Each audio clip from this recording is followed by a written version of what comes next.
You were not procrastinating because you were lazy. Actually, some of the people who procrastinate the most are the people who care the most. They have goals, they have plans, they know exactly what they should do, but somehow they still find themselves doing everything except the thing that matters.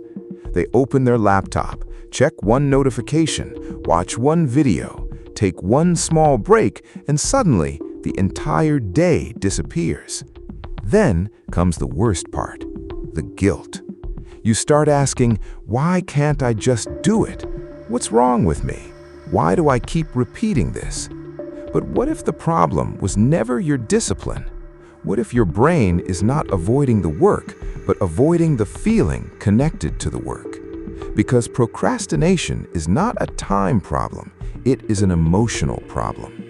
Your brain has one important job: protect you from discomfort. When you see a difficult task, your brain doesn't only see the task, it sees everything attached to it. The pressure, the uncertainty, the possibility of failure, the fear that your effort might not be good enough. And when your brain predicts emotional pain, it searches for the fastest way to remove that feeling. That is when your phone suddenly becomes interesting. That is when cleaning your room feels important. That is when watching random videos feels easier. Not because those things matter more, but because they give your brain immediate relief. Psychologists call this an avoidance loop. The pattern looks like this. A difficult task creates discomfort. Your brain searches for escape. You avoid the task. You feel temporary relief. Then later, you feel guilt and more stress. And the next time you face the same task, your brain remembers, last time avoiding this made me feel better. So it repeats the same behavior. You are not choosing procrastination because you want to fail. You are choosing it because in that moment, your brain thinks escape is safer than action. This connects to something called temporal discounting. Your brain naturally values immediate rewards more than future rewards.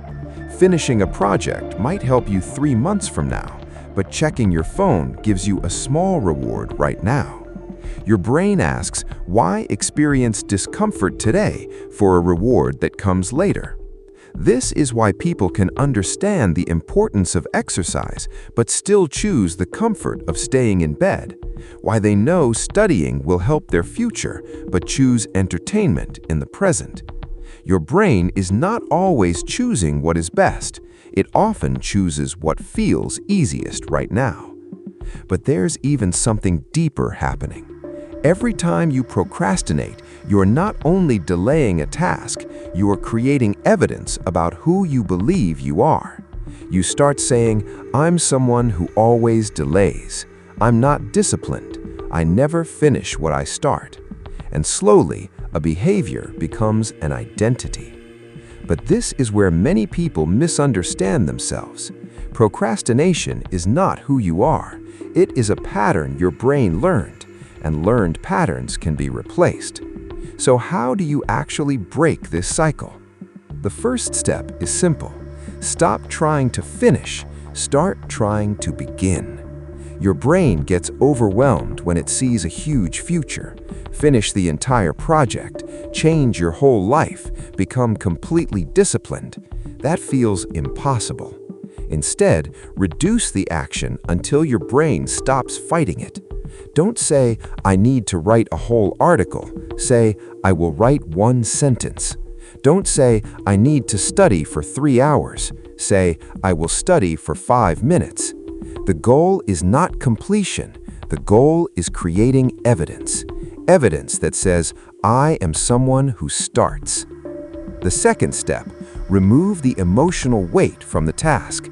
Before starting, don't ask, do I feel like doing this? Ask, what is the smallest action I can take right now? Your brain doesn't need a perfect mood. It needs a clear next step. Confusion creates avoidance. Clarity creates action. The third step, make procrastination harder and progress easier. Your environment shapes your behavior. If your phone is next to you, your brain has an easy escape route.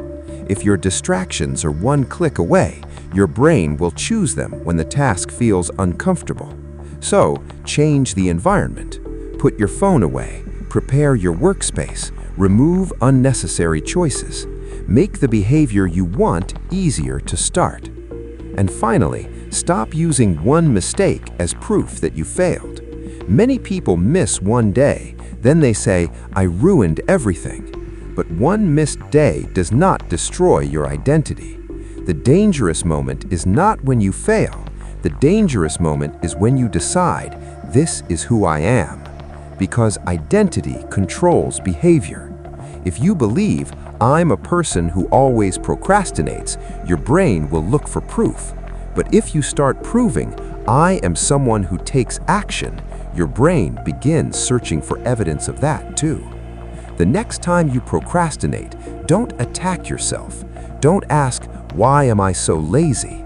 Ask, "What feeling am I trying to avoid?" Is it fear, pressure, uncertainty, perfection?